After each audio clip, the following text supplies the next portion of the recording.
வேலூர் மாவட்டம் காட்பாடி 1வது வார்டு கல்புதூர் திமுக கவுன்சிலர் அன்பு பங்குனி மாத பௌர்ணமி முன்னிட்டு சித்தூர் கடலூர் தேச நெடுஞ்சாலையில் செங்குட்டையில் பொதுமக்கள் மற்றும் பக்தர்கள் 350 பேருக்கு அன்னதானம் விநியோகம் செய்தார். இந்த அன்னதானம் ஒவ்வொரு அமாவாசை மற்றும் பௌர்ணமி தினங்களில் தொடர்ந்து விநியோகம் செய்யப்பட்டு வருவது குறிப்பிடத்தக்கது. பொதுமக்கள் மற்றும் பக்தர்கள் வரிசையில் ஒருவர் பின் ஒருவராக நின்று இந்த அன்னதானத்தை பெற்று வயிறார உண்டு தங்களது பசியை போக்கிக் கொண்டனர். அன்னதானம் வழங்கும் நிகழ்ச்சியில் 1வது வார்டு திமுக கவுன்சிலர் ஏ பில்டர்ஸ் உரிமையாளர் அன்பு தலைமை வகித்தார்.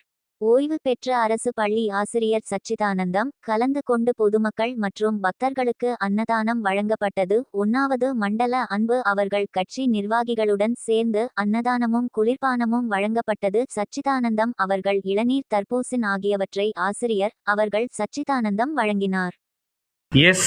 துரைராஜ், தினக்குரல், மாவட்ட செய்தியாளர், வேலூர்.